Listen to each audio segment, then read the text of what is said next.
welcome to Kelly's Wordy Reactions. So, I am coming to you today, reporting live from the car.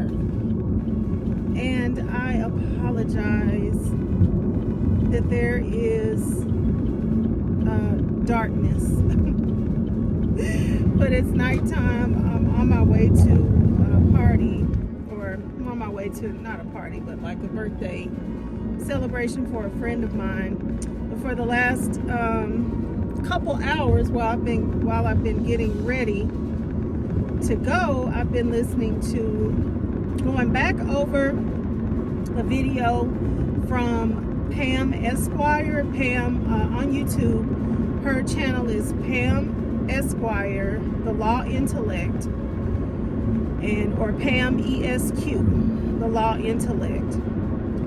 So I've been listening to her videos, the last two videos that she did, part 1 and part 2, of going over and breaking down Earnest Williams, the husband of Shirley Strawberry. So she's been breaking down the arresting documents and going over all of the alleged facts of each charge. She breaks it down, going all the way from the beginning of when he first got arrested. So you probably know, or you may know, or if you don't already know, there have been more and more charges floating in while he's been arrested. So she's gone all the way back to the first to the first arresting document, what led up to him being arrested, and just going through everything as she is able to break down each charge and the documents and everything that go along with it. She's going over what the victims are alleging, and it is deep, y'all. It is deep. This man was a masterful con artist. Now, I'm not saying, because I know we've been listening to him, right? We've been listening to how he sounds. We've been listening to how he stumbles over words and runs past, just runs through sentences and things like that.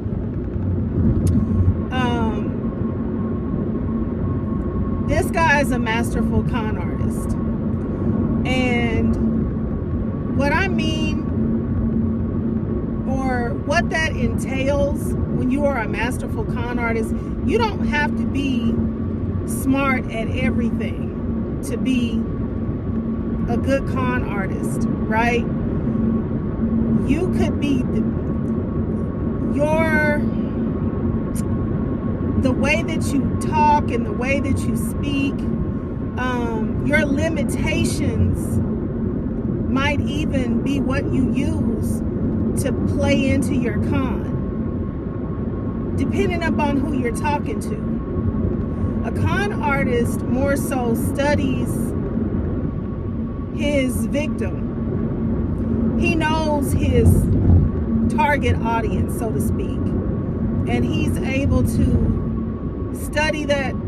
He's probably been studying that target audience, learning who he can use what on, maybe all of his life.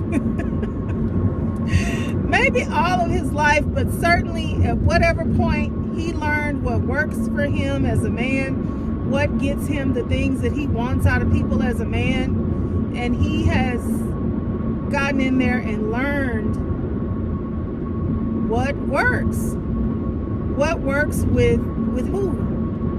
And so I feel like after listening to everything that I've heard so far, I see that he pretty much has a target audience. I think it's better to always wonder what a person's motives are and try to really look at that versus not really looking at all of what a person is doing or could be doing, like kind of not seeing it. I feel like Ernest has a way of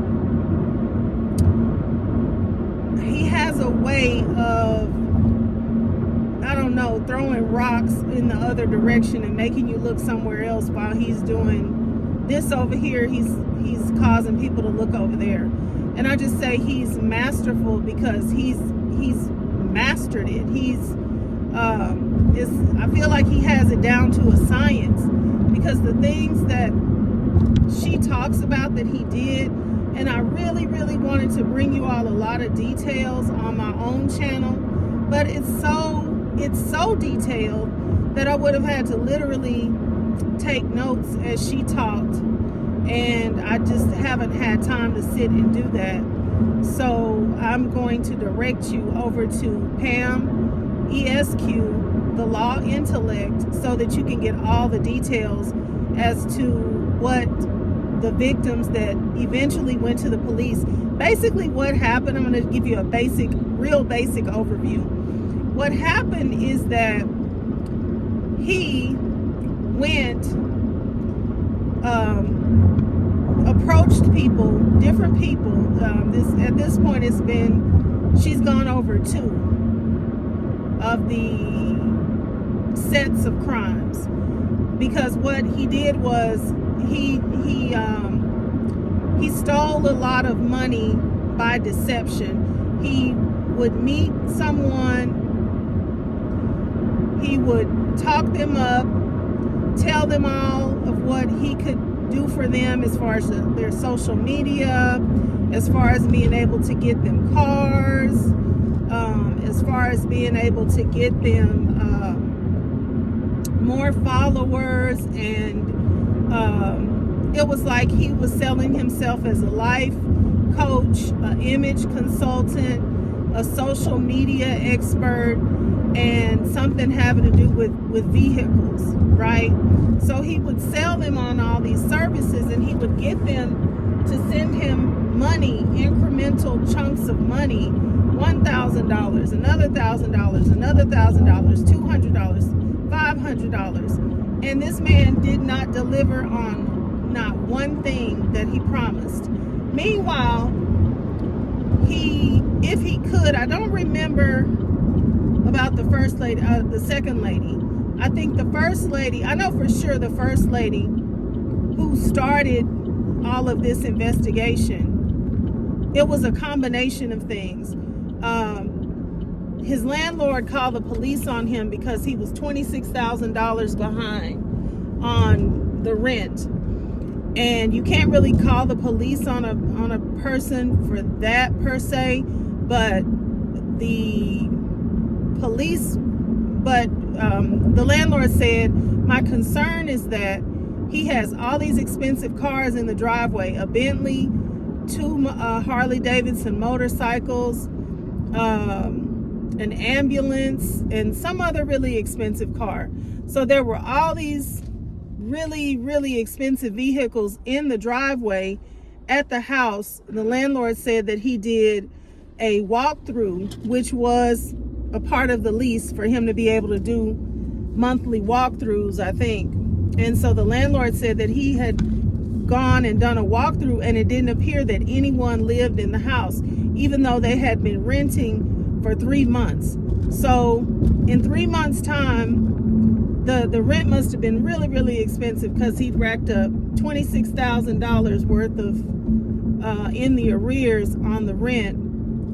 And the landlord called the police and said that, I suspect that there is some illicit, criminal activity going on in this house. It doesn't appear to be lived in. All these Bentley, all these expensive cars are out here, and I'm just not going for I'm just not going for believing that I'm just not going for believing that everything is just, everything is everything, that there's nothing strange going on, especially when it doesn't appear that anyone is living there. And so, yeah, when he says it doesn't appear that anybody was living there, that really just raises an eyebrow as well, because if Shirley Strawberry is living in this house, she goes to work. And I know she's 68. How old is she? A 68-year-old woman. So I know that she's accustomed to a certain level of comfort. And I know that she's not going to be somewhere and not have a bed, not have her clothing, her wardrobe, her makeup, her shoes, So I just don't think the landlord would have said that it appeared that no one was living in the house if she was actually living there. If I'm living somewhere, you're going to see my things that I use to bathe, to dress myself. I'm going to have sheets, towels, comforters, pillows, clothes, makeup, shoes, food. I'm going to have everything that I need. So it kind of brings the question of, was she even living there, or was that particular property just rented in her name?